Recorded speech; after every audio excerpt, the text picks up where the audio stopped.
Sadhguru Nath Maharaj Ki Jai, and welcome to Jagadambe Reads the Holy Books of India, ShrimadBhagavatam133. As you may remember, Brahma was feeling a bit sheepish for having granted Hiranyakashipu so many boons, but the Lord said, "Never mind, I took care of it." It was the Lord's anger against a man who had dared to offend his bhakta, which had taken the form of Narasimha. Long after the killing of Hiranya, his anger had not abated. The Devas, led by Brahma, were not able to approach him. So terrible was his appearance. Standing at a distance, they spoke words in praise of the Lord. They then went to Lakshmi, the goddess, and said, "Mother, only you can appease the Lord and his anger. The earth and the skies are suffering as a result of his coming. The clouds are scattered far and wide by the shake of his mane.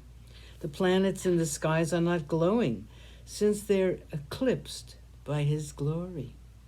The oceans are suffering great upheaval, because the waves are being tossed about by his breath. The elephants, which are bearing up the earth in 8 quarters, are all trembling, since they think that thunder and lightning are striking them down, and the earth, as a result, is trembling.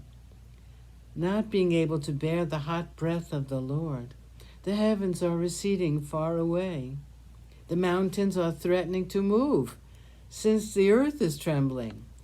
Unless the Lord is appeased, the world will come to an end, and so will the heavens." Lakshmi took one look at her Lord, and her face went pale with fright. And she said, "I do not have the courage to approach him when he is in this mood. I have never seen him like this, and I am afraid." 86. Prahlad's Prayer. Narasimha was seated on the throne of Hiranyakashipu, and praises were reaching him from a distance. Brahma then went to Prahlad and said, "Child, the Lord took this form and killed your father because of the affection he has for you, his dear bhakta. It is up to you to appease his anger. None of us can approach him. Only you can save the world from his wrath." Without speaking a word, with his eyes streaming with tears of joy at seeing his beloved Lord, the young child went near Narasimha and fell at his feet, washing them with his tears. The Lord looked at Prahlad, and his glance rested tenderly on him. He placed his hand on the head of the child after raising him up. Prahlad felt a thrill running through his entire body at the touch of the Lord's hand. His sins were all gone, and at that moment was revealed to him the truth about the Brahman.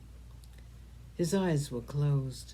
His palms were folded together like a lotus bud, and his eyes were raining tears incessantly.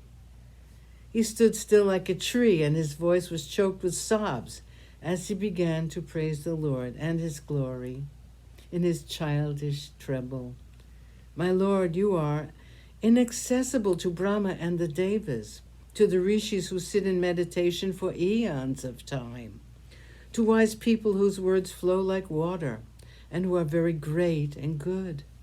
All these are unable to have a glimpse of your form, and yet, low-born asura that I am, how can I have been blessed by the sight of you? In your infinite love for me, you have shown yourself to me. I am the most fortunate of all beings. They say that 12 qualities are dear to you: birth in a noble family, wealth, beauty of form, tapas, scholarship, skill in work, glory, fame, strength, courage, effort, and intellect. What is greater than all these is said to be the Ashtanga Yoga, which is supposed to lead straight to you. But you have shown me and the world that bhakti, mere love for you, is enough, and in fact all these other things stand in the way of reaching you. Even Ashtanga Yoga is far inferior to bhakti. I am sure of it. Or else, how could a mere animal, an elephant, get your mercy?" Sadhguru Nath Maharaj Ki Jai. Thank you for coming. I hope you come again.